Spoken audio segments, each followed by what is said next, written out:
Hello साथीहरु, good morning, नमस्कार। यहाँहरुलाई आज एउटा भिडियो दुःखद खालकै भिडियो देखाउन गइरहेको छु। भिडियो अन्तिमसम्म हेर्दिनु होला। भिडियो के त भन्दाखेरि नेपालमा भइरहेको विगत 2-3 दिनदेखिको वर्षाका कारणले यो तराई भेगमा पाक्नै लागेको खेती जुन चाहिँ एकदम राम्रो अवस्थामा थियो र विगतको 2-3 दिनदेखिको वर्षाका कारणले यो अहिले आएर खेती भित्राउने बेलामा किसानहरूलाई भएको यो नोक्सान र देश र राज्यले त हरेक समय गरि नै रहेको छ।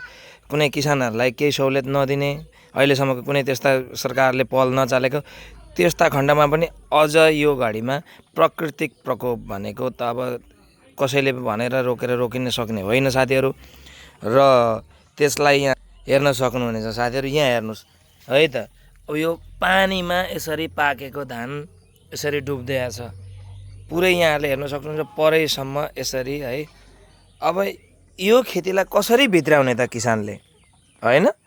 यो खेतीलाई कसरी भित्राउने, कसरी यो परालै कुहियो, जसले चाहिँ पशु राख्या होलान्, त्यो यो भनेको पशुका लागि खुराक हो वर्ष दिनभरिको, त्यो नष्ट हुने भयो।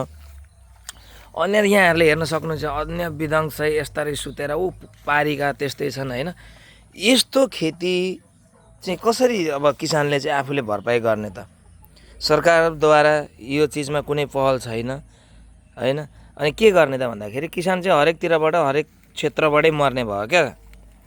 अनि हजुरहरूलाई यो यस्तो चिजहरू चाहिँ देखाइदिइहालौँ दुःखदको घडीमा किसानहरूलाई कसरी राहत, कसरी के पुग्छ त भन्ने कुरो। र तपाईहरु कुन ठाउँबाट हेर्दै हुनुहुन्छ भिडियो, तपाईहरुको तिरको क्षेत्रको अवस्था के कस्तो छ, यहाँहरूले पूर्णतः कमेन्ट बक्समा गएर बताउन सक्नुहुन्छ साथीहरु। र मौसमको अवस्था पनि यहाँहरूलाई देखाइदिन्छु। ल हेर्नुस् है त, बादलको अहिलेको पनि अवस्था, आज तेस्रो दिन पनि कट्न आँटिसक्यो साथीहरु। ल हेर्नुस् है त, बादल कसरी उर्लेर आइरहेछ। ल हेर्नुस् मौसमको। र यस्तो छ है नेपालको हाल अवस्था। तो दोस्तों, मैं आज वीडियो के जरिए आप लोगों को दिखा रहा हूँ, इस समय में 3 दिन से नेपाल में भारी वर्षा होने के कारण धान की खेती की फसल आप देख सकते हैं दोस्तों, पानी के ऊपर है। ये देखो पानी है, पानी के ऊपर धान है, सब धान की खेती ज़मीन पे लिटा दी है, ये बारिश और हवा के कारण दोस्तों।